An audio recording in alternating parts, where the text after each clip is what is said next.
বৈধ পেশা হিসাবে স্বীকৃতি দিতে হবে। এইটাই হচ্ছে তাদের সংস্কার। জিনিসটা হচ্ছে এক গ্লাস পানির মধ্যে কিছুটা বিষ প্রতিরোধ করার ব্যবস্থা গ্রহণ করবে। এইরকম একটা সাংবিধানিক বিষয় তারা সংস্কার করে বাতিল করতে চাচ্ছে। সেখানে তারা কি আনতে চাচ্ছে? পতিতাবৃত্তিকে বৈধ পেশা হিসাবে স্বীকৃতি দিতে হবে। এইটাই হচ্ছে তাদের সংস্কার। এই সংস্কার, এই ধরনের সংস্কার হচ্ছে, আপনারা বলছেন সংস্কার চান, সংস্কার হচ্ছে নতুন বাংলাদেশ হচ্ছে। নতুন বাংলাদেশ হচ্ছে এই সংবিধান পরিবর্তন করে পতিতাবৃত্তি ঢুকানো, এই সংস্কার, এই পরিবর্তন। এইটা কি আপনারা চান কিনা? তাহলে আমরা কিভাবে এদেরকে দিয়ে, মানে যারা সংস্কার করছে তাদেরকে আমরা কিভাবে বিশ্বাস করতে পারি? হ্যাঁ, আপনাদেরকে অনেক ভালো সংস্কার দেখাচ্ছে এবং ভালো সংস্কার আছে ওটার ভিতরে, সেটা নিয়ে কোনো সন্দেহ নাই। জিনিসটা হচ্ছে এক গ্লাস পানির মধ্যে কিছুটা বিষ। পানি ঠিকই আছে, সাথে বিষও আছে। আমরা দেখলাম জনাব রাখাল রাহা, যিনি মোটামুটি একটা সাম্প্রদায়িক দাঙ্গা লাগিয়ে দিয়েছিল, মারামারি হয়েছে, এটা একদম অত্যন্ত দুঃখজনক। উনি হচ্ছে ওনার নেতৃত্বে বিভিন্ন সময় আমরা দেখলাম, এবং আদার যারা পাঠ্য বই সংস্কার করেছে সেটার মধ্যে আমরা দেখলাম বিভিন্ন রকম এই ধরনের আজে বাজে ওয়ার্ড বিভিন্ন গল্পের মধ্যে ঢুকিয়েছে। সেটা আমি গত বছরই জিনিসটা আপনাদের সামনে উপস্থাপন করেছি। এই সংস্কার হচ্ছে, একে তো হচ্ছে ছেলে মেয়েদের বইয়ের ভিতরে স্বাভাবিকরণ করা বা এই ধরনের জিনিস যেগুলো আছে, এগুলো ওয়ার্ড আসলে উচ্চারণ করতে আমার ভালো লাগে না।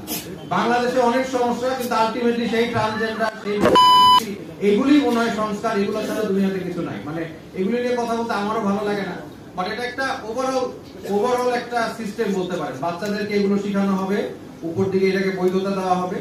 তারপরে আপনি দেখেন এই জুলাই আন্দোলন পরবর্তী সময় 2,09,40,000 টাকা ইন্টারিম গভর্নমেন্ট দিয়েছে, 10,000 টাকা করে পার পার্সন, এটা তাদেরকে দেওয়া হয়েছে।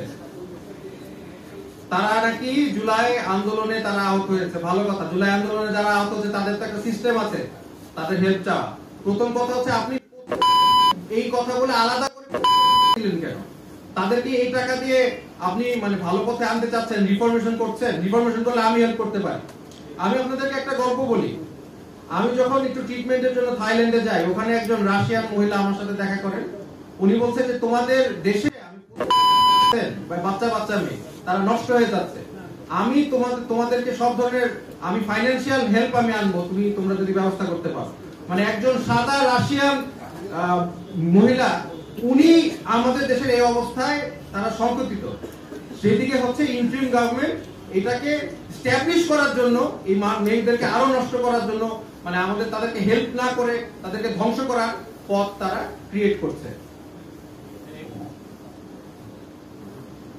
দেখেন বাংলাদেশের মেট্রোপলিটন আইন, এইখানেও বিভিন্ন আইনে, যেমন মেট্রোপলিটন ডিএমপি অর্ডিন্যান্স আর্টিকেল 74, বিভিন্ন আইন আছে, বিভিন্ন আইন যে পতিতাবৃত্তিকে এটাকে অবৈধ ঘোষণা করা, মানে ডাইরেক্ট না হলেও বিভিন্ন ভাবে অবৈধ জিনিসটা আছে। কিন্তু সেটাকে ইন্টারিম সরকার কিভাবে তাদেরকে জাস্টিফিকেশন দিতে হবে। একটা এনজিও নাকি এসে দিয়ে দিয়েছে টাকা, এরকম হলে তো হবে না ভাই। এটা তো আমাদের রাষ্ট্রের টাকা, এটা তো আপনার আমার টাকা, এটা তো ওনার মানে যিনি দিয়েছেন, এটা তো ওনাদের মানে ব্যক্তিগত সম্পত্তি না যে উনি দিয়ে দিলে আমাদের কাছ থেকে জবাবদিহিতা করতে হবে না। আর দিয়েছে কি হবে? এটা তো এক ধরনের মানে সংবিধান বিরোধী, আনকনস্টিটিউশনাল কাজ করেছে। এটার জবাবদিহিতা কাদের কাছে করতেছেন? আমরা খালি বলি সংস্কার। এই সংস্কার আমরা চাচ্ছি, কিন্তু হচ্ছে তো এই সংস্কার। আপনারা বলেন কাঠামোগত পরিবর্তন চান, কার কাছে চান ভাই কাঠামোগত পরিবর্তন? যারা এগুলি করবে। আপনারা বিভিন্ন জায়গায় শব্দের মার পেয়েছে, ট্রান্সজেন্ডারিজম, এলজিবিটিকিউ, বিভিন্ন জায়গায় ভালো সংস্কারের মধ্যে কিছু একটা ঢুকায় যায় কোনো একটা জায়গায়।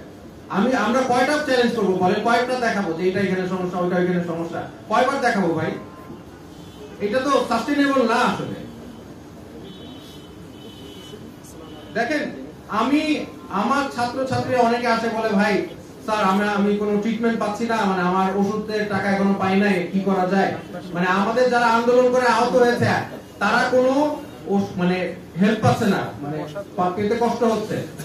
আমি নিজে কখনো এই কোনো হেল্প চাই নাই। আমি কিন্তু খুবই অসুস্থ, শাহেক বলল আমি অসুস্থ, আমার প্রবলেম এখন একটু প্রবলেম আছে, আমি কিন্তু সরকারের কাছ থেকে হেল্প চাই নাই। যদিও আমি এই আপনাদের জন্য আহত হয়েছি, দেশের জন্য আহত হয়েছি, তাও আমি হেল্প চাই নাই। কারণ আমি কিভাবে বুঝবো যে মানে আমাদের যথেষ্ট পরিমাণ টাকা আছে যেখানে সরকার সবকিছুর মধ্যে ট্যাক্স বাড়িয়ে দিচ্ছে, কর বাড়িয়ে দিচ্ছে, আপনার পকেট থেকে আমার পকেট থেকে টাকা নিচ্ছে।